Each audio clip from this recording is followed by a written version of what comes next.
Vamos lá, então, irmãos, para Mateus 13, verso 34 e 35. Só como um texto base.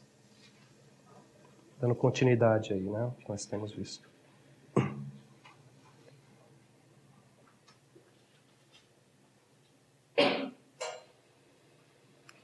Todo mundo encontrou? Então vamos lá, Mateus 13, 34 e 35. Antes de começar, eu queria pedir desculpa para os irmãos. Minha voz hoje está um pouco diferente. É o mistério do casamento, irmãos, né? No casamento você é abençoado, você fica feliz quando a esposa fica feliz, mas também fica resfriado, fica gripado, fica com sinusite. É o mistério do casamento. Eu vou fazer um esforço, viu, irmãos? Vou tentar, provavelmente não vou conseguir fazer tudo que eu tinha planejado hoje. Mas que o Senhor nos dê graça. Então vamos lá, Mateus 13, 34 e 35. Todas estas coisas disse Jesus às multidões por parábolas, e sem parábolas nada lhes dizia, para que se cumprisse o que foi dito por intermédio do profeta: abrirei em parábolas a minha boca, publicarei coisas ocultas desde a criação do mundo. Vamos orar mais uma vez. Senhor, em nome de Jesus, que seja aberto a nós nesta noite a tua boca, Senhor, para que seja nos revelado coisas ocultas, Senhor, os mistérios, a sua sabedoria. Em nome de Jesus, fala conosco por meio desta palavra e nos edifica para o louvor e para a glória do teu nome. Em nome de Jesus. Amém. Bom, nos últimos estudos, nós temos visto que por meio de parábolas, por meio de figuras, comparações, que é nada mais... A parábola nada mais é do que isso, figuras, comparações para ilustrar verdades espirituais, ensinos do reino dos céus. Por meio de parábolas, Jesus dava a conhecer os mistérios do reino dos céus. Foi dessa forma que ele publicou, como diz aí a palavra, coisas ocultas desde a criação do mundo. Foi dessa forma que Jesus transmitiu o evangelho do reino e a sabedoria do reino. Bom, hoje a gente vai falar novamente sobre essa sabedoria do reino, sobre este evangelho do reino, por meio das parábolas. Vamos tentar aqui um desafio, tentar ver 3 parábolas hoje. Não sei se a gente vai conseguir, porque essas 3 parábolas elas estão diretamente relacionadas, elas estão diretamente ligadas, e elas devem ser vistas, o ideal é que elas sejam vistas juntamente. Vamos fazer um esforço, vamos ver se a gente consegue. Porque hoje a gente tem muito texto para estudar, a gente tem muita coisa para falar. É um texto difícil. E eu já não estou muito legal. Mas vamos ver o que a gente consegue. Se pelo menos uma a gente fala. Tá? Aí se não conseguir, no outro estudo a gente continua. Bom, essas 3 parábolas, elas têm em comum o reino dos céus e os aspectos relacionados à obra da redenção. As 3 parábolas, elas falam sobre isso. Sobre o reino dos céus e sobre os diferentes aspectos sobre a obra de redenção. Pelo menos 3 aspectos. E quando a gente olha para as 3 parábolas juntas, a gente consegue olhar isso de maneira mais ampla, consegue olhar isso de maneira mais profunda. A primeira parábola fala sobre 2 aspectos. A segunda parábola fala sobre um terceiro aspecto. E a terceira parábola fala sobre os 3 aspectos ao mesmo tempo. Vamos ver se a gente consegue, tá? Hoje é isso que a gente vai tentar fazer. Vamos tentar olhar para essas parábolas e ver o que a gente consegue tirar de lição sobre o reino dos céus, sobre a sabedoria do reino dos céus, sobre estes tesouros ocultos, esses mistérios que foram revelados por Jesus e que já estavam colocados e postos desde a criação do mundo. O primeiro, vamos lá, Mateus 13, verso 44. Essa é a primeira parábola e tem um versículo só, mas um versículo tem muita coisa. Alguém lê para mim, por favor, Mateus 13, verso 44. O reino dos céus é semelhante a um tesouro oculto no campo, o qual certo homem, tendo achado, escondeu. E transbordante de alegria, vai, vende tudo o que tem e compra aquele campo. Bom, observe, Jesus disse assim, o reino dos céus é semelhante a ele, continua falando. Primeira questão aqui, importante, que nós precisamos destacar. Jesus estava falando sobre o que, irmãos? sobre o reino dos céus.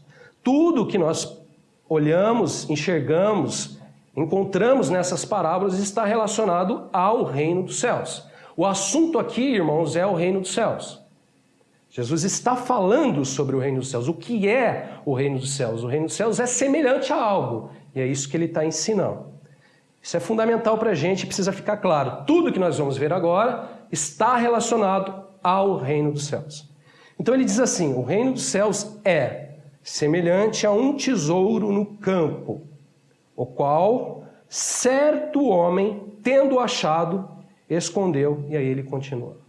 Repara só, ao falar sobre o reino dos céus, Jesus fala sobre um campo. Fala também sobre um tesouro oculto neste campo. E fala também sobre certo homem que, tendo achado o tesouro no campo, escondeu. Temos aqui então o que, irmãos? Um campo, tesouro e um homem, certo? Tudo isso aqui é reino dos céus. Um campo, um homem e um tesouro. Diz a palavra que quando esse homem acha, esse certo homem acha o tesouro, ele esconde e depois, transbordante de alegria, foi, vendeu tudo que tinha e comprou o campo para si. Ele não comprou o tesouro, ele comprou o campo para si. Pois bem, estamos falando aqui de figuras referentes à sabedoria do reino, aos mistérios do reino, às coisas ocultas desde a criação do mundo. Então eu pergunto para vocês, dentro da ótica do reino dos céus, o que significa esse campo, este tesouro e este certo homem? Essa é a pergunta. Essa é a reflexão em cima dessa parábola. Nós temos aqui os elementos, nós temos aqui os personagens, sabemos que são figuras, sabemos que eles representam mistérios do reino, verdades do reino, sabedoria do reino. Sabemos que eles representam coisas ocultas desde a criação do mundo. Jesus disse isso. E a pergunta para nós é, o que eles representam? O que eles significam? Bom, vamos lá, vamos tentar analisar juntos, por partes. Primeiro vamos analisar o campo e o tesouro. O que a gente pode falar sobre esse campo e esse tesouro? Dá uma olhada aí, vê o que você consegue falar sobre ele. Tesouro é o reino dos céus. O que mais? Vê o que você olha para esse campo, olha para esse tesouro, e o que você consegue falar para mim sobre esse campo e sobre esse tesouro? Eles estão intimamente ligados, relacionados. Bom, veja só. Segundo as palavras do Senhor, este campo, irmão, é um campo muito rico. Certo? Por quê? Não, porque neles há tesouros, irmãos. Há um campo onde há tesouros ocultos, mas nesse campo há tesouros. Então a gente pode dizer que esse campo é um campo muito rico. Certo ou não? É simples, mas é isso aí. O que a gente pode falar do campo? É um campo riquíssimo, irmão. É um campo de tesouro. Eis aqui um campo de tesouros. O que mais? Segundo o Senhor, olha só, este campo ele é singular. Por quê? Porque ao passarem por ele, quando os homens passam por esse campo, os homens podem ser enriquecidos, irmãos, e serem tomados de uma alegria transbordante. O que acontece com o homem quando ele passa por esse campo? Ele encontra o tesouro, então ele é enriquecido, e uma vez encontrando o tesouro, o que acontece com ele? Ele é tomado, diz aí a palavra, de uma alegria transbordante, uma alegria que transbordava, e assim ele sai desse campo, enriquecido e com uma alegria transbordante. Outra questão. Para o Senhor, repara só, esse campo há um preço para se tomar desse tesouro, deste campo, há um preço a ser pago por ele. É verdade ou não é? Por quê? Porque esse homem, quando ele encontra o tesouro, o que acontece? Ele vai, vende tudo e depois que ele vende, ele compra. Esse campo ele tem um preço. Certo? Certo ou não? Certo. Isso não é da minha cabeça, certo? Muito bem. Bom, a gente vai falar sobre esse preço daqui a pouquinho. O fator importante aqui é o seguinte: mesmo tendo um preço, sem dúvida é possível tomar esse campo para si. Concorda? Mesmo ele tendo um preço, é possível tomá-lo para si. Bom, afinal, que campo é esse? Que tesouro é este? Irmãos, esse campo é uma figura do próprio Senhor Jesus. E este tesouro é uma figura do rico e incomparável conhecimento de Jesus. Há um texto no Novo Testamento que nos ajudará a enxergar exatamente isso. Abre lá comigo em Colossenses, capítulo 2, verso 1 a 3.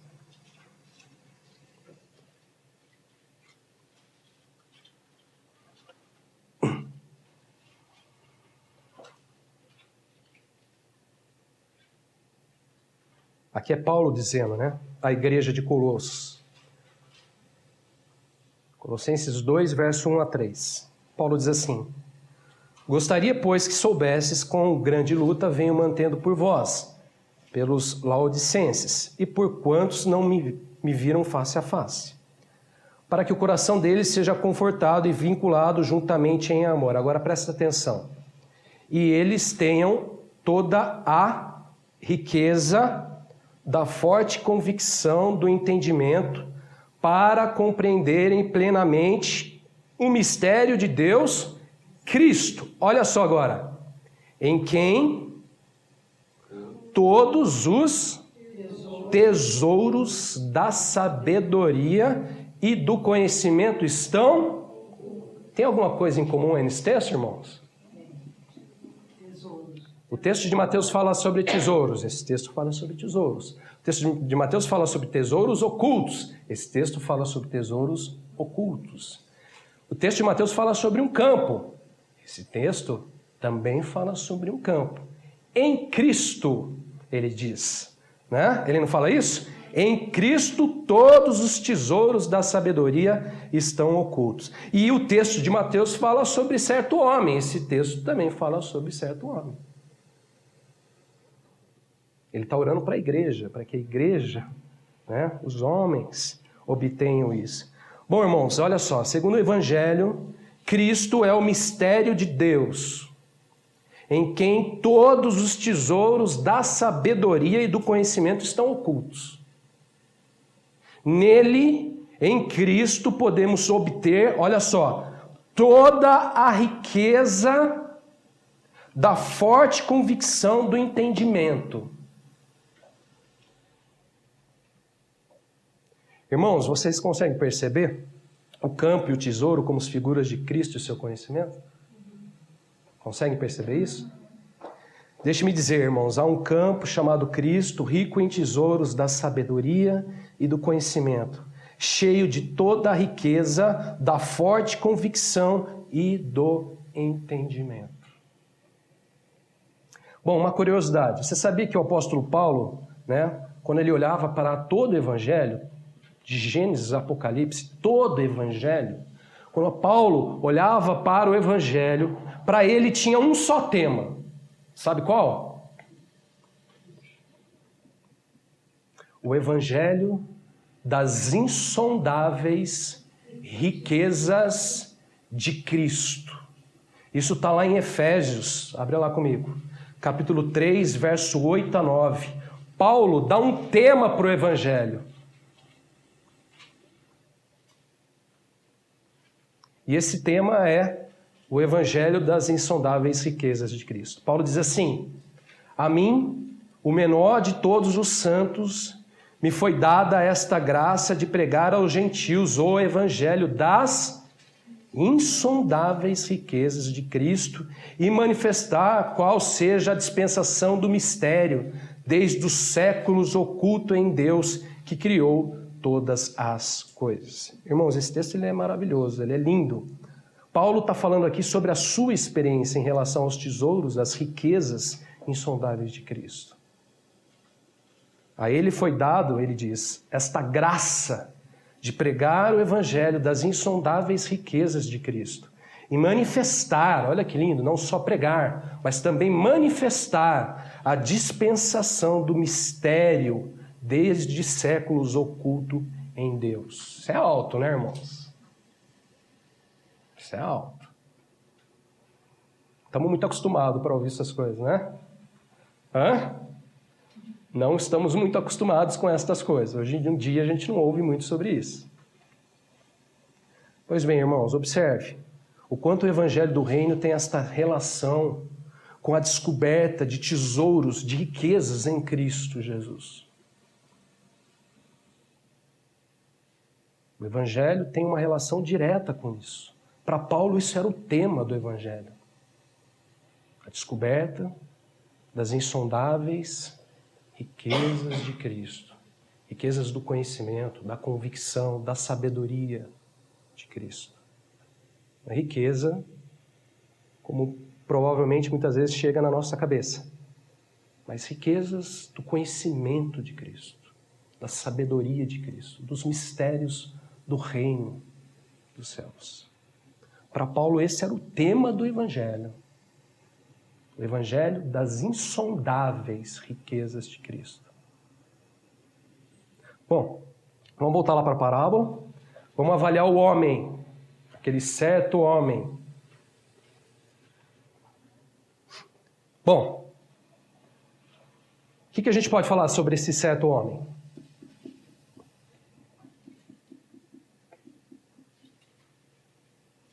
Vamos lá. Observe que, segundo o Senhor, este certo homem é, na verdade, um estranho, alguém que ele ainda não reconhece. Por quê? Por que podemos dizer isso? Porque ele fala um certo homem. O que mais? Tem mais um detalhezinho aí. Porque esse homem é um estranho. Irmãos, esse homem está andando num campo que era seu? Não.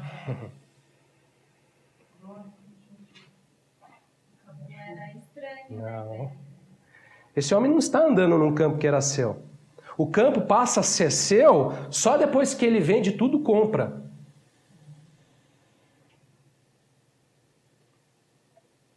Naquele momento, irmãos, esse homem era um estranho naquela terra, naquele território. Ali não era a sua terra.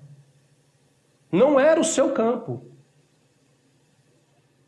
Só depois que ele passa, né, ele vende e compra, que então aí aquela terra passa a ser dele. Mas a princípio esse homem é um estranho naquela terra. Ele não pertence àquela terra. Aquela terra não é dele. Ele está andando por ela e passa, ele é visto nela, ele é encontrado nela, mas ele não pertence a ela. Esse é o primeiro motivo. O segundo é exatamente por isso que a Jana falou. Ele é chamado aqui de certo homem, né? Jesus dá um adjetivo para ele. Ele é chamado de certo homem. Sabe por quê, irmãos? Exatamente para demonstrar esse sentido de estranheza, de não reconhecimento. Aos olhos do Senhor, a princípio, este homem nem mesmo é conhecido. Ele é um certo homem. Você não tem um nome, você não tem características, você não tem nada sobre esse homem. Certo homem. Sequer ele tem um nome, sequer ele tem qualidades. Você não sabe nada desse homem, a não ser que ele não pertence àquela terra. E que depois ele tem condições de comprar aquela terra. Mais nada. A gente pode ter certeza disso, que esse homem é um estranho, quando a gente olha para as outras parábolas desse capítulo de Mateus, capítulo 13. Todas as outras parábolas desse capítulo aparece um sujeito masculino. Quando aparece um sujeito masculino, em todas elas, ou é dado a ele um nome que o caracteriza, como é, por exemplo, o semeador, ou o que negocia boas pérolas e compra boas pérolas, ou é dado um nome a ele que o caracteriza, ou então ele é chamado simplesmente de um homem. Aqui ele é chamado de certo homem. Na parábola do joio, Jesus disse: o reino dos céus é semelhante a um homem. Na parábola do grão de mostarda, Ele disse, o reino dos céus é um grão de mostarda, é semelhante a um grão de mostarda que um homem tomou e plantou. Somente nesta parábola você encontra essa expressão, certo homem. Exatamente para demonstrar que esse homem é estranho nessa terra. Esse homem não pertence a essa terra. Bom,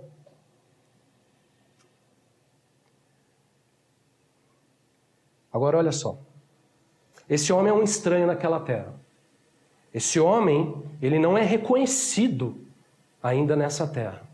Entretanto, note bem, mesmo ele sendo a princípio um estranho, lhe foi permitido caminhar por este campo. Este homem é achado neste campo. Ele é anunciado, ele é falado, né? É falado sobre ele aonde? Neste campo. Irmãos, veja só, este certo homem ainda era um estranho, mas pôde andar por um campo de tesouros que maravilhosamente poderia ainda até ser seu. Bom, a pergunta evidentemente é, quem é afinal este certo homem? Se o campo é Cristo, esse certo homem é a figura do homem ainda em um estado de inimizade com Deus. O homem ainda sem esse conhecimento, esta sabedoria de Deus. O homem ainda em pecado, na prática das obras malignas. Volta lá comigo em Colossenses. Eu falei para vocês, hoje vocês vão abrir texto para todo lado, hein?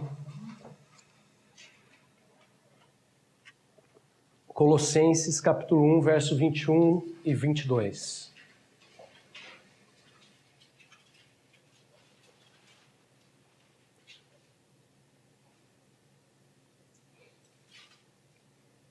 E alguém lê para mim, por favor. E a vós outros também, que outrora éreis estranhos e inimigos no entendimento pelas vossas obras malignas, agora, porém, vos reconciliou no corpo da sua carne, mediante a sua morte, para apresentar-vos perante ele santos, inculpáveis e irrepreensíveis. Bom, irmão, segundo o Evangelho, todos nós um dia fomos encontrados como estranhos e inimigos no entendimento. Todos nós fomos encontrados em inimizade com Deus. Por nossas, diz aí a palavra, obras malignas. Na ótica do reino dos céus, irmãos, se ainda não conhecemos verdadeiramente o Senhor, se ainda não desfrutamos ainda da reconciliação em Cristo Jesus, que está no corpo da sua carne, mediante a sua morte, como diz aí Paulo em Colossenses, irmãos, somos como aquele certo homem, estranho, em um campo chamado Cristo. Essa figura desse homem é a figura deste homem sem o entendimento, sem a verdade do Evangelho nele, sem essa experiência ainda real e verdadeira do conhecimento de Cristo Jesus. E por isso ele é estranho e inimigo por suas obras malignas. A figura daquele homem é do homem em inimizade com Deus. É a figura de um homem ainda para o Senhor estranho. Sabe por que estranho, irmãos? Sabe por que estranhos?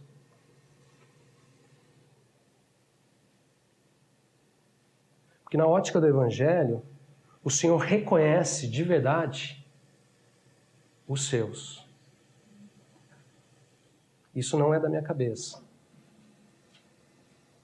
Há uma parábola que Jesus disse assim, naquele dia muitos chegarão e dirão, mas Senhor, em teu nome fizemos isso, em teu nome fizemos aquilo, em teu nome fizemos isso, fizemos maravilhas, Senhor.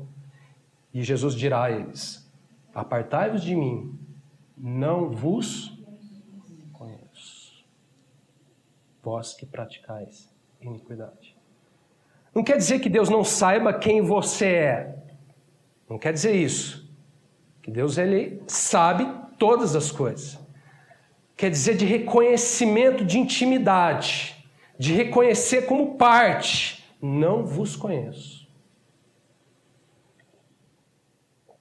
E o homem, num estado de inimizade, é um homem que Deus faz isso. Não vos conheço. Você é estranho para mim. Você não tem parte comigo. Esse certo homem, irmãos, é um homem ainda neste estado. Ainda num estado de inimizade. Estranho, andando por uma terra que não é sua. Andando por um território que não é o seu território. Está lá, andando por lá, mas não é o seu território. Bom, em resumo, aquele certo homem é figura de todo homem sem ainda uma comunhão, um relacionamento legítimo e verdadeiro com o Senhor. O certo homem é um homem sem parte, sem ter parte com o Senhor. Bom, vamos continuar. Veja só. Diz aí, né, na parábola, que a este homem estranho foi-lhe dada a oportunidade de caminhar livremente por este campo de tesouros. Certo ou não? Você vê em algum momento alguém tirando ele do campo? Em algum momento alguém vai lá e o repreende por estar ali no campo? Esse homem, mesmo sendo estranho, encontra liberdade, olha só, de caminhar por esse terreno, por essa terra de tesouros. Esse homem, né, mesmo sendo estranho, foi achado, foi visto andando por este campo, que, como já vimos, é Cristo. Então eu pergunto para vocês, o que vocês acham disso? Um homem estranho em Cristo? Ah, você está doido. O que vocês acham disso?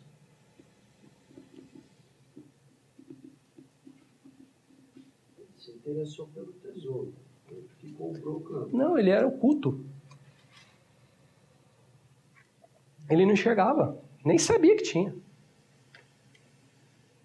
Tesouro oculto. É.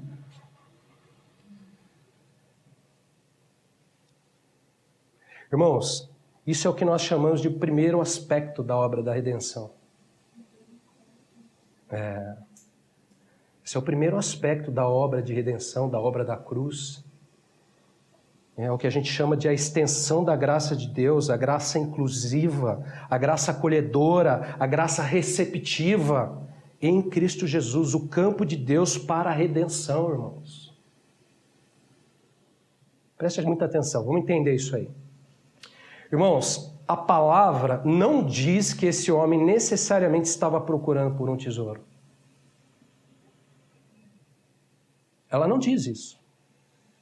A palavra diz simplesmente que um homem estranho, que certo homem estranho andava por um campo que não era seu e quase por acaso, né, entre aspas aqui isso, quase por acaso, achou um tesouro nesse campo.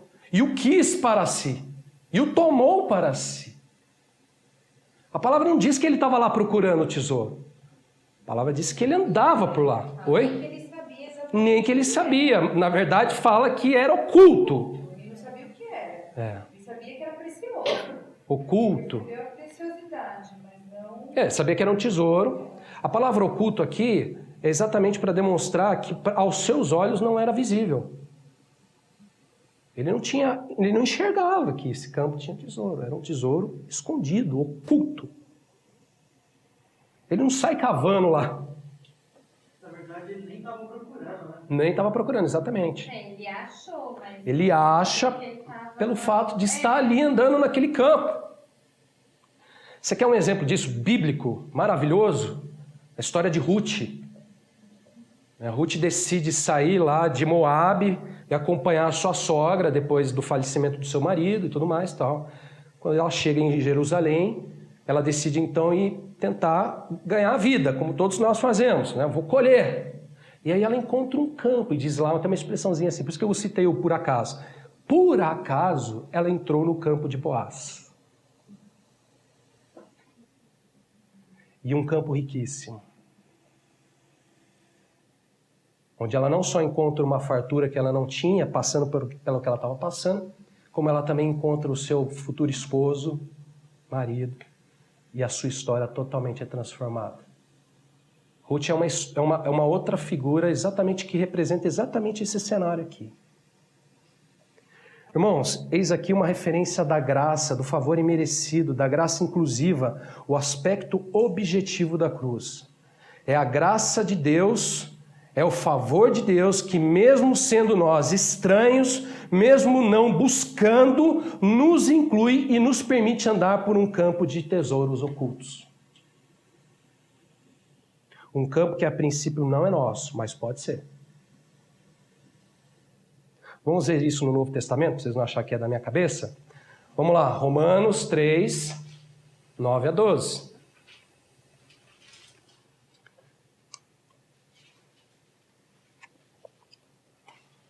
Texto famoso, conhecido, todos nós. Na verdade, há muitos textos sobre esses. Eu escolhi só os mais simples, né, sobre esse assunto, mas acho que a gente consegue chegar na conclusão. Romanos 3, 9, 12 a 12 diz: todos, tanto judeus como gregos, estão debaixo do pecado. Como está escrito, não há justo, nenhum sequer. Não há quem entenda. Oi? Peraí, não é? Então, peraí, acho que eu errei a referência, né? É Romanos, sim. É Romanos 3, acho que eu só errei o 9.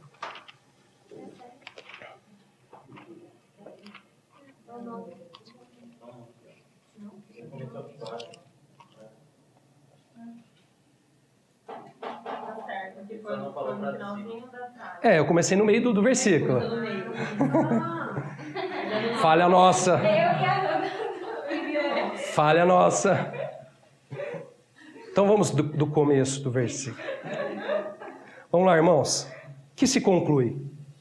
Temos nós qualquer vantagem? Não, de forma alguma, pois já temos demonstrado que todos, tanto judeus como gregos, estão debaixo do pecado. Como está escrito, não há justo nenhum sequer, não há quem entenda, não há quem busque a Deus. Todos se extraviaram a uma e se fizeram inúteis. Não há quem faça o bem, não há nenhum sequer. Irmãos, essa é uma conclusão do Evangelho.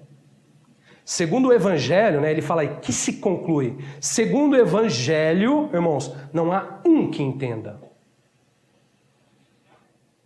Não há um que busque. Não é isso que o Evangelho fala?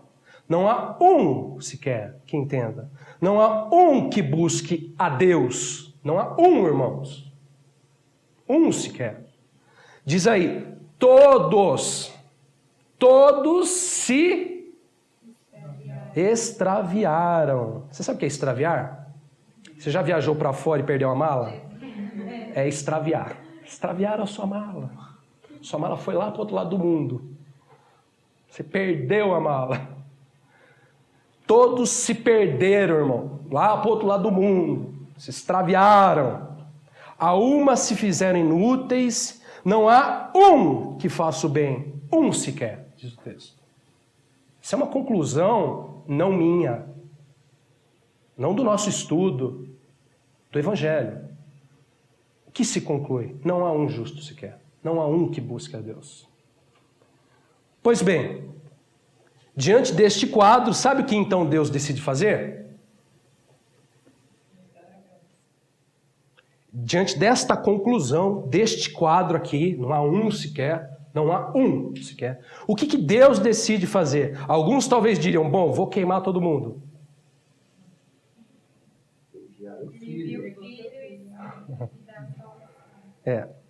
Não foi isso que ele decidiu fazer. Não vou queimar nada. Deus decidiu que por sua graça em Cristo Jesus, a todos nós, irmãos, a todos nós quem? Todos. Todos nós, mesmo debaixo do pecado, mesmo extraviados, mesmo estranhos, mesmo em inimizade com Deus, todos nós fomos incluídos em uma obra de redenção, de graça. Mas aonde que você está vendo isso? Vamos ver. João 3,16. Primeiro texto, vamos lá. João 3,16. Isso eu tenho certeza. É esse versículo mesmo. Não está errado. João 3,16. Famoso, né? Porque Deus amou quem, irmãos? Não, só aquele que busca. Aquele que busca. Aquele que tem entendimento. Não tem nenhum que tem entendimento, tem um que busca. Irmãos, Deus amou o mundo de tal maneira que deu o seu Filho unigênito para que todo o que nele crê não pereça, mas tenha a vida eterna. Deus incluiu o mundo inteiro num plano de redenção, irmãos.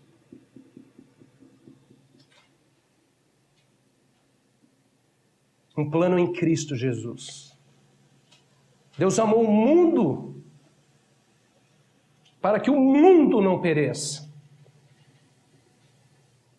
Amando o mundo e querendo que o mundo não pereça, ele deu o seu Filho.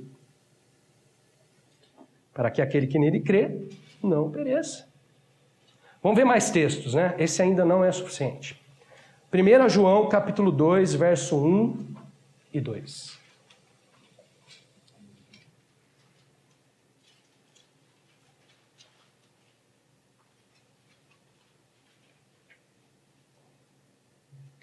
Primeira João 2, verso 1 e 2.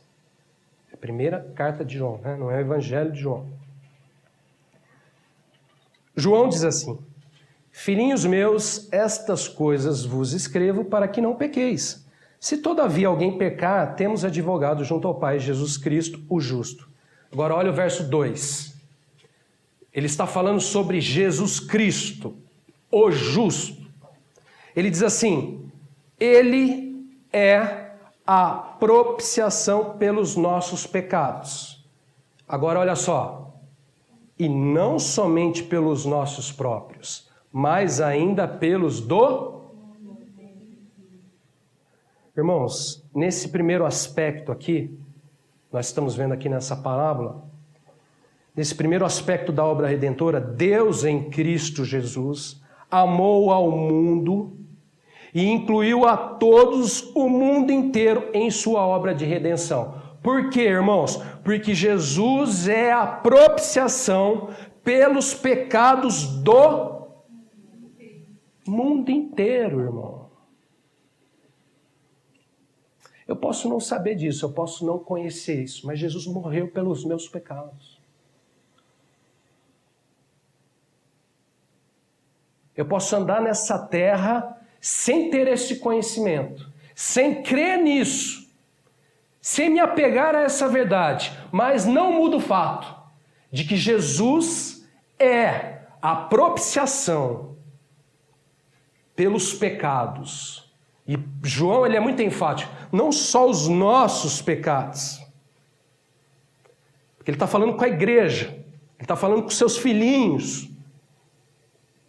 Ele fala, não só os nossos pecados, já você aí que conhece o Senhor, mas os pecados do mundo inteiro. Jesus, ele veio para incluir, irmãos, todos, porque todos pecaram, incluir a todos em um plano de redenção. Jesus morre pelos pecados do mundo inteiro. Por isso que aquele homem está andando num terreno chamado Cristo, irmãos. Só que ele ainda não sabe, né? Tem um tesouro oculto lá, o tesouro do conhecimento, da sabedoria de Deus, os mistérios da sabedoria de Deus. Mas ele está lá andando lá. É a graça, o favor imerecido, irmãos, que inclui a todos nós. A todos nós. eu e você, crendo ou não, Deus amou o mundo inteiro. Se você crê ou não, não vai mudar o fato dele ter amado o mundo inteiro. E de Jesus ser a propiciação pelos pecados do mundo inteiro. Não muda esse fato. Oi? Romanos 3, 24 fala: todos pecaram e carecem da glória de Deus, sendo justificados gratuitamente por sua graça mediante a redenção que é em Cristo Jesus. Ele está falando de quem aí, Rodrigão? De todos, né? Todos pecaram. Muito bem. Tem um outro texto de Romanos, olha só. Verso 5, capítulo 5, versos 6 e 8.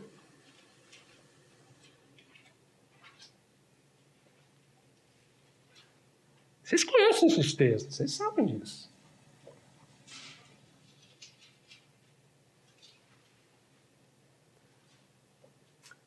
Paulo, em Romanos 5, versos 6 a 8, diz assim: porque Cristo, quando nós ainda éramos fracos, morreu ao seu tempo pelos ímpios.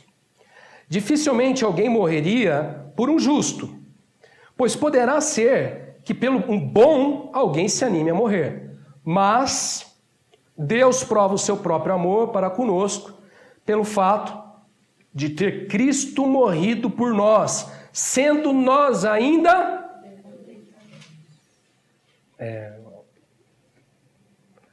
É o certo homem andando no campo.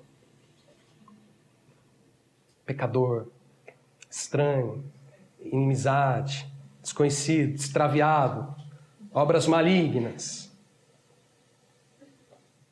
Mas Deus prova o seu amor.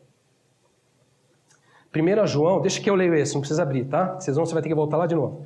1 João, esse é muito fácil. Capítulo 4, verso 19, diz assim: nós amamos porque ele nos amou primeiro.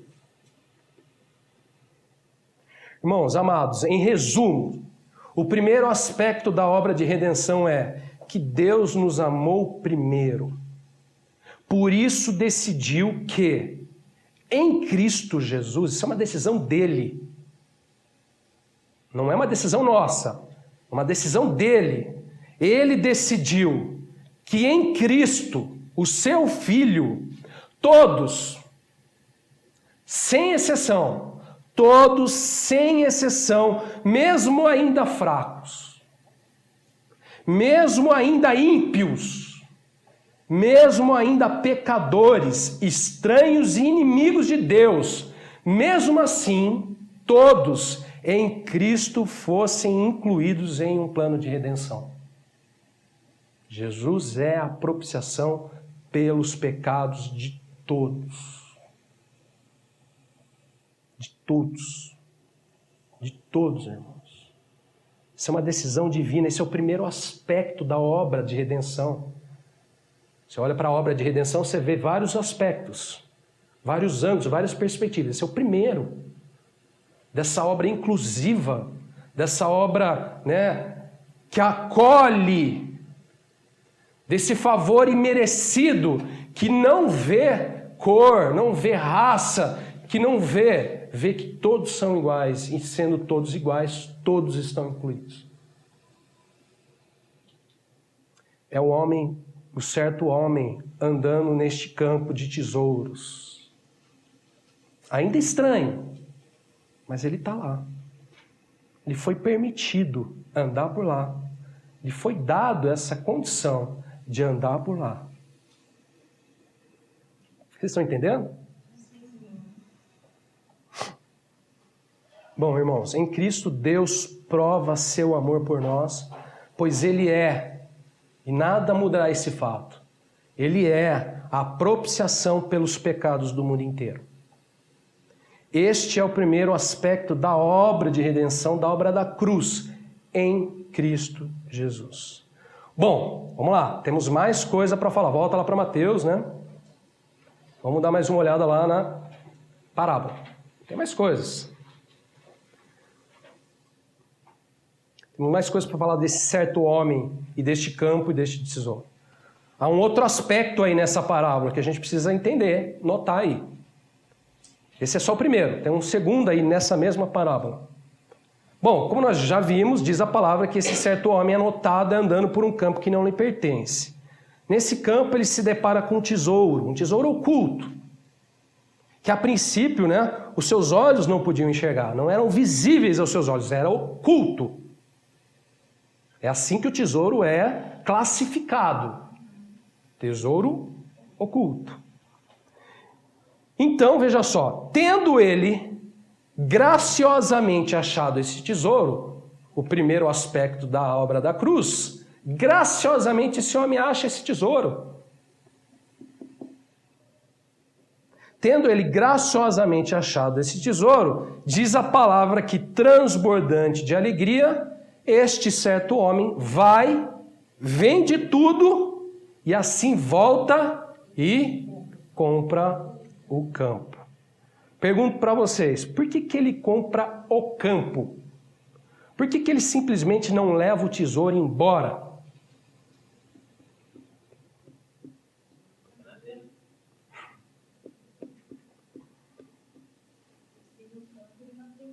Muito bem. Sabe por quê, irmãos? 2 razões para isso. Primeiro, porque esse tesouro é parte inseparável deste campo. O tesouro e o campo são como um só, eles não se separam. Se tratando de Cristo Jesus, os tesouros estão ocultos em Cristo. Não há tesouros fora de Cristo. Não há como desassociar Cristo e os seus tesouros. Os tesouros estão em Cristo. E os tesouros, como diz essa parábola, permanecem em Cristo. Ele não leva embora, não. Ele não sai correndo com o tesouro na mão. Achei o tesouro, aleluia. Ele volta para comprar o campo de tesouros. Bom, esse é o primeiro, né? Segundo, por quê, irmãos? Porque a questão aqui não é simplesmente ter ou não ter tesouros. Essa parábola não fala simplesmente em ter ou não ter tesouros. A questão vai além disso. Qual é a outra questão aqui, além de ter ou não ter tesouros? Ser ou não ser estranho. Irmãos, a questão aqui envolve ser ou não ser estranho. Porque a princípio esse homem é estranho. A questão vai além de simplesmente ter ou não ter os tesouros. Esse homem tem uma condição nele que precisa mudar. Em relação ao campo, em relação aos tesouros, algo nele precisa mudar. O que, irmãos? Esta condição de ser estranho ao campo. Isso é maravilhoso, irmãos. Isso é maravilhoso, é evangelho puro isso aqui. Irmãos, e aí a questão é o seguinte: somente comprando o campo, irmãos, então esse homem não seria mais um estranho. Comprando o campo, ele seria parte daquele campo. Comprando o campo ali agora seria o seu campo, a sua terra. De que terra você é? Daquele campo. Qual é a sua terra? Aquele campo.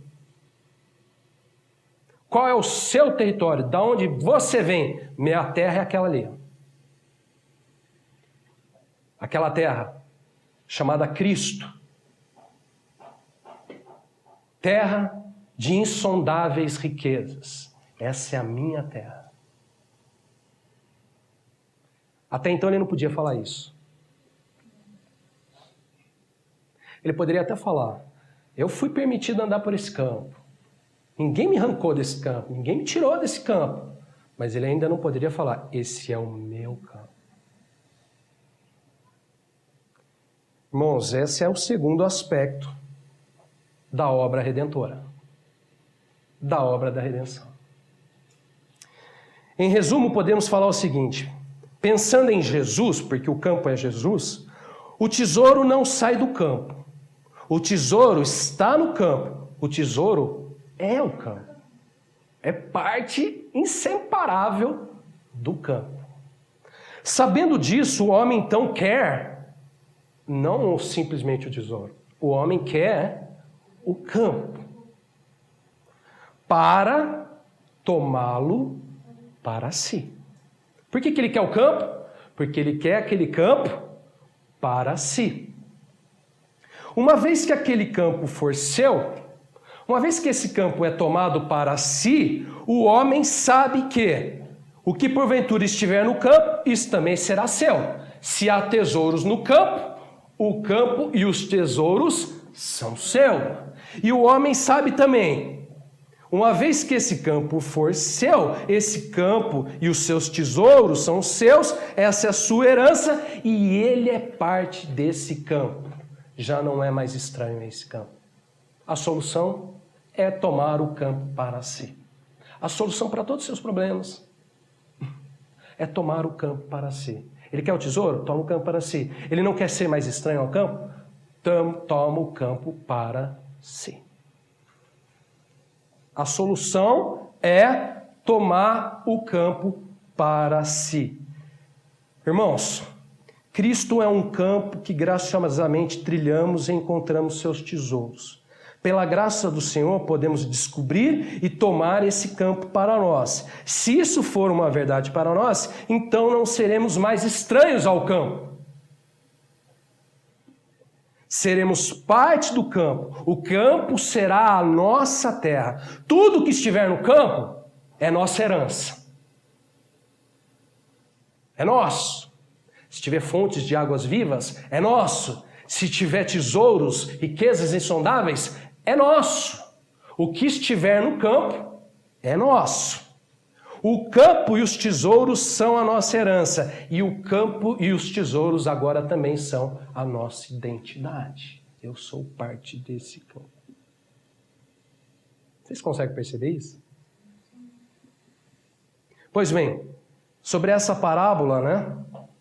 Falta verificar só uma questão para entender esse outro aspecto aqui da obra da redenção. O que afinal o homem decide fazer para tomar aquele campo para si? Vende tudo, vende tudo, volta e compra o campo para si, irmãos. Esse é o segundo aspecto da obra de redenção. É aí que você entra na história. É aí que você participa. É aí que você faz parte. É aí que você se torna um protagonista dessa história. Até então você é um estranho. Tem que ir lá, vender, voltar e comprar. Segundo a palavra do Senhor, irmãos, transbordante de alegria, aquele certo homem vai, vende tudo que tem e assim compra aquele campo. O que então o homem decide fazer para tomar o campo? Em outras palavras, esse homem decide vender para comprar. Esse homem decide perder para ganhar.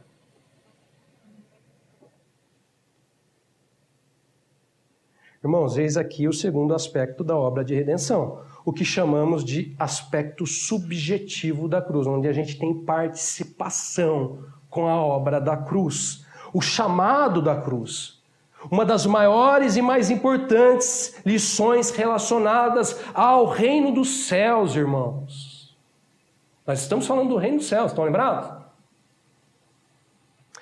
Jesus, sobre essa questão particular, sobre esse aspecto particular, disse assim em Mateus, no próprio Mateus, Evangelho de Mateus, 16, verso 24 a 25. Então disse Jesus a seus discípulos: se alguém quer vir após mim, a si mesmo se negue, tome a sua cruz. Ó, você toma, irmãos, tá vendo como você toma? Há um tomar, né? Da obra, da redenção, do campo, do evangelho, irmãos. Toma a sua cruz e me siga. Porquanto quem quiser salvar a vida, perdê-la. Agora olha só, quem perder a vida por minha causa, achá-la. Irmãos, uma das coisas mais importantes que hoje não está na moda, né? Infelizmente, dentro do nosso meio cristão. Uma das lições mais importantes para nós, em relação ao reino dos céus, à sabedoria do reino, a tudo, irmãos, tudo.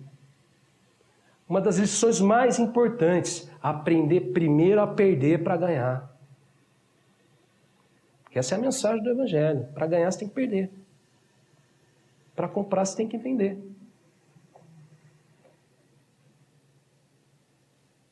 Isso é uma mensagem do Evangelho. É a cruz. É tomar a cruz.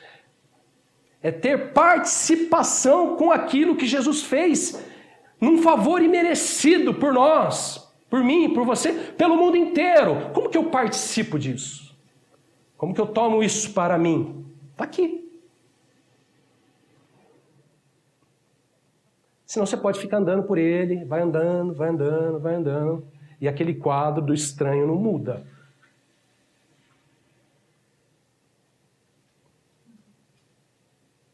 Para mudar o quadro, o cenário, está aqui. O segundo aspecto da obra da cruz. Dá uma olhada nesse texto aqui, irmãos. Paulo falando sobre a sua experiência particular sobre isso aqui. Filipenses capítulo 3, verso 7 ao verso 8.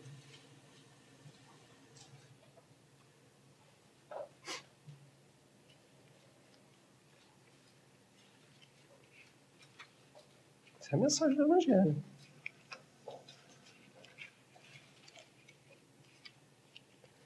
Você vai ver o perder, está aí, ó.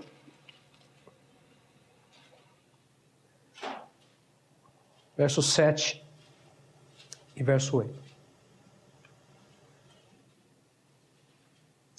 Mas o que para mim era lucro, isso considerei perda. Considerei o quê? Perda. Irmãos, tem um considerar perda no caminho da cruz. O que para mim era lucro, diz ele, eu considerei perda. Por causa de Cristo. Por causa de Cristo, nós consideramos algumas coisas que para nós pode ser lucro, como perda. Verso 8. Sim, agora olha só como ele amplia o negócio. Sim, deveras, considero, irmãos, meias coisas como perda.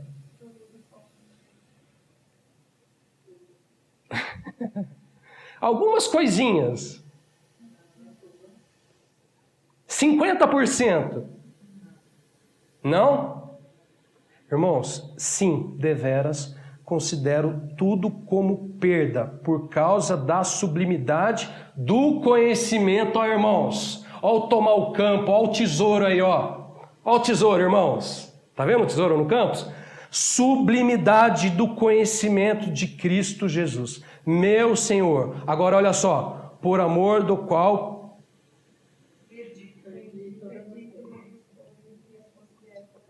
O que aconteceu na experiência de Paulo com Cristo, irmãos?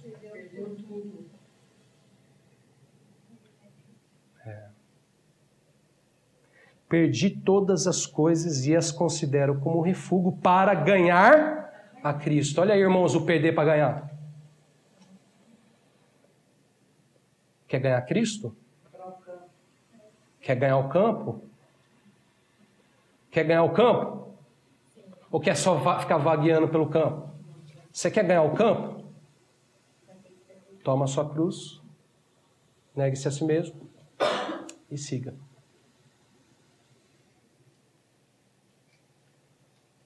Essa é a mensagem, irmão. Esse é o segundo aspecto, é aqui onde a gente entra, onde a gente participa, né? Irmãos, deixe-me dizer, se queremos permanecer nesse campo, se queremos esse campo para nós, se queremos ser verdadeiramente enriquecidos por ele, tomar desta herança que há nesse campo, fazer dessa herança a nossa herança, fazer desse campo o nosso campo, esse campo chamado Cristo. Se quisermos tomar Cristo para nós, se quisermos ganhar a Cristo, como Paulo fala aqui,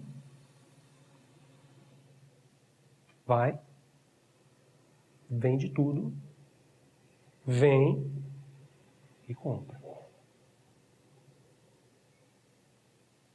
Essa é a mensagem. Esta é a reação, esta é a decisão esperada por Deus, irmãos, em relação à sua graça em Cristo Jesus. Aquilo que Cristo fez por todos nós. Ele é a propiciação dos pecados. Ótimo, né? Muito bem. O que nós vamos fazer com isso?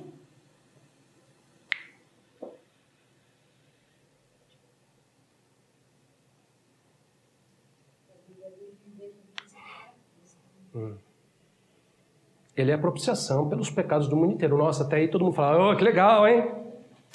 Beleza pura. O que nós vamos fazer com isso?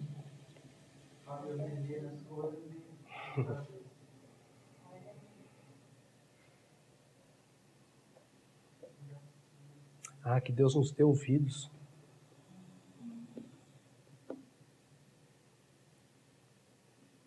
Que essa semente caia, ache boa terra.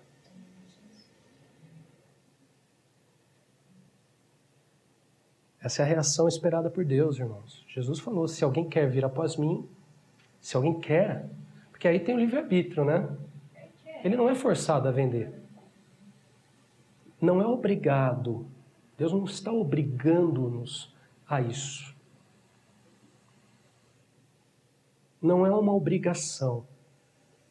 É uma reação que você deve ter, decidir a ter em relação à obra de Cristo.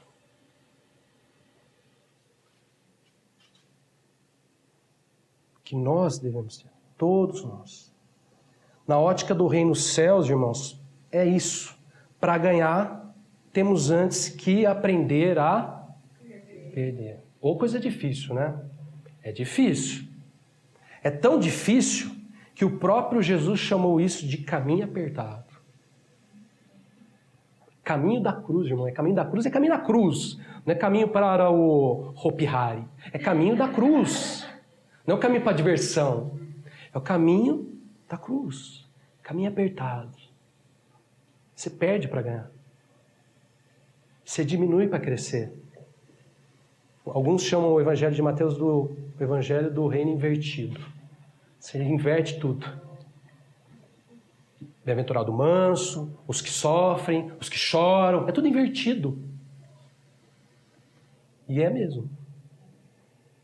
Você perde para ganhar. Jesus chama isso de caminho apertado, Romanos de as pisadas da fé, Hebreus de reter a graça, Tiago de crer com obras. Na verdade, tudo é a mesma coisa, colocado de formas diferentes. Caminho apertado, as pisadas da fé, reter a graça, crer com obras. Eu creio que Jesus morreu pelos meus pecados. Eu creio. Bom, o que nós vamos fazer em relação a isso? Vamos reter ou não? Vamos seguir as pisadas ou não? Vamos seguir a Cristo e o caminho ou não? Aí a decisão, ela é individual e só Deus vai julgar isso. Não estamos aqui para isso. Nosso papel aqui é anunciar e ouvir. Anunciar e ter ouvidos para ouvir. Irmãos, essa é a carreira cristã, esse é ser discípulo de Cristo. Jesus disse aos seus discípulos, se alguém quer vir após mim, tome a sua cruz e me siga. Bom, portanto, irmãos, nessa parábola nós temos aqui dois aspectos da obra redentora. Dois aspectos relacionados ao reino dos céus. O aspecto objetivo, que é a graça inclusiva, a propiciação pelos pecados do mundo inteiro. O certo homem no campo de tesouros. E também temos aqui o aspecto subjetivo, onde nós participamos. O tomar a cruz, o caminhar pelo caminho apertado. O perder para achar, perder para ganhar. É claro que há muito a se dizer sobre isso, né? Mas infelizmente não vamos ter tempo para isso. Quanto tempo já foi aí, Cristian? Então vamos parar por aqui. A segunda e a terceira a gente fala Sábado que vem, se Deus quiser. Porque tem muito texto também para a gente correr, não vale a pena a gente fazer a coisa corrida, batida. Tá? Posso só adiantar para você que nas outras duas, né, nessa segunda parábola, a gente tem um terceiro aspecto, que é um aspecto muito do alto para baixo. Tem esse primeiro, o segundo aspecto, tem um terceiro aspecto, que é o Senhor olhando para tudo isso aqui. E o que ele pensa e planeja com tudo isso aqui? O que ele está vendo, visualizando com tudo isso aqui?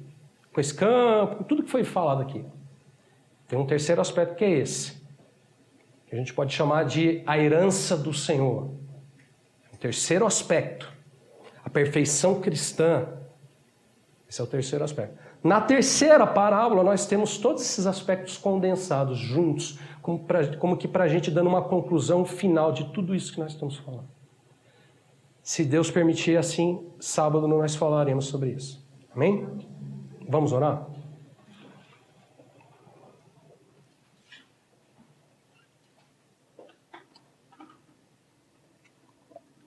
Alguém gostaria de orar em relação ao que foi falado, ao estudo? Antes que eu ore?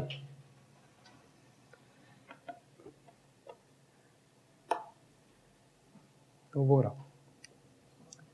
Muito obrigado, Pai, por te louvar, Senhor, te agradecer, Pai. Por esses céus abertos, Pai, sobre as nossas vidas nessa noite, Senhor Jesus, pelo teu evangelho, Pai, puro, Senhor Jesus, confrontando, Senhor, os nossos corações, o nosso entendimento, Pai, trazendo o teu entendimento, a tua sabedoria para as nossas vidas, Pai. Obrigado por essa oportunidade, Pai. Obrigado, Pai, por nos expor a tua palavra, Senhor Jesus, por ministrar nas nossas vidas, Pai, por demonstrar amor, Senhor Jesus, em cada palavra, Pai, do teu evangelho sobre as nossas vidas, Pai. Muito obrigado, Senhor Jesus. Eu te louvo e te agradeço, Pai. Tua obra é tão maravilhosa, Pai.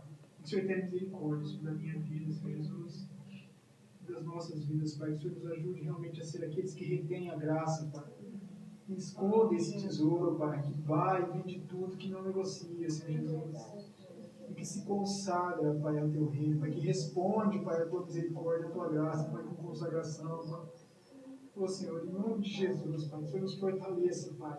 Dia a dia, como eu orando aqui no começo, Senhor Jesus, dia a dia, Pai, para tomarmos a nossa cruz, Pai, e vivermos uma vida digna do Senhor, Pai, digna dessa graça, desse Evangelho, para que possamos crescer, Pai, no Teu conhecimento de verdade, Senhor Jesus, com realidade espiritual, com verdade, Senhor, em nome de Jesus, Pai, em nome de Jesus, o Senhor renove, Pai, as nossas mentes, os nossos corações, Pai, o nosso entendimento, Senhor, em nome de Jesus. E eu te agradeço, Pai, pelo privilégio de poder ouvir, Pai, a Tua palavra e o Teu Evangelho, Senhor. Em nome de Jesus, Pai. Em nome de Jesus. Senhor, nós te agradecemos, Senhor, pela maneira como o Senhor tem falado conosco, com pureza, com clareza. Nós te agradecemos pela palavra do Senhor. Sabemos que é a palavra do Senhor. Sabemos que é o Senhor falando conosco. Obrigado, Pai, por tudo que o Senhor tem nos ensinado. Obrigado por tudo que o Senhor tem nos mostrado, Senhor. Obrigado, Pai, pela revelação dos Teus conhecimentos, dos Teus mistérios. Obrigado por essa experiência bendita, que é o reino dos céus vindo a nós. Louvado seja o Teu nome, louvado é a Tua obra de redenção, louvado é o Senhor por ser esse campo bendito, esse campo de tesouros, esse campo rico que enriquece a nossa vida, que transforma a nossa vida, que nos dá uma identidade nova, Senhor. Nós te louvamos e bendizemos o Teu nome, Senhor, pela salvação, pela redenção que há em Cristo. Obrigado, Senhor, pelo fato de ser a propiciação pelos nossos pecados, pelos pecados de todos nós. Obrigado por isso. E obrigado por nos ensinar o caminho para fazermos parte deste plano, desta obra. Obrigado por nos ensinar, Senhor, a Tua palavra que nos ensina, Senhor, este caminho. Nós reconhecemos a nossa total necessidade da graça e da misericórdia do Senhor, mesmo para tomar essa decisão. Nós reconhecemos que nós precisamos completamente da ação do Senhor operando em nossa mente, em nosso coração, em nossa vida, para que isso seja uma verdade também. Então nós clamamos pela misericórdia do Senhor, para que esse favor que nos inclui nesse plano seja o mesmo que nos fortaleça, que nos liberte, seja quais foram as coisas, para que a gente possa também, como Paulo, dizer, ganhar a Cristo. E ser achado nele. Perdi todas as coisas para ganhar a Cristo e ser achado nele, neste campo. Senhor, em nome de Jesus, não queremos brincar de igreja, não queremos nem igreja, queremos o campo. Queremos a Cristo, queremos o tesouro, queremos a Tua presença, queremos a vida que está oculta em Ti, queremos a paz que excede a todo entendimento, queremos a fonte de água viva, queremos a cura, Senhor, queremos toda a sabedoria, a forte convicção que encontramos no Senhor. Em nome de Jesus, Pai, em nome de Jesus, por méritos ao Teu Filho, faça disso a verdade das nossas vidas. Em nome de Jesus, para o louvor e para a glória do nome de Jesus. Obrigado, Senhor, pela vida de cada um aqui presente. Obrigado pela semente que é lançada. Pedimos que ela seja acolhida, Senhor. Dê a cada um aqui a capacidade de acolher, como diz a Tua palavra em Tessalonicenses, acolher a palavra, Senhor. Acolher a mensagem do Evangelho, para que essa palavra alcance uma terra e ela dê frutos. Nós pedimos isso em nome de Jesus, para a glória e para a exaltação do Teu nome. Abençoa-nos agora, Pai, no tempo de comunhão, que essa comunhão seja bendita, uma comunhão também no Senhor, onde a nossa boca, o nosso coração, a nossa mente seja guardado no Senhor. Em nome de Jesus, nós pedimos isso para o louvor e para a glória do Teu nome. Amém. E amém.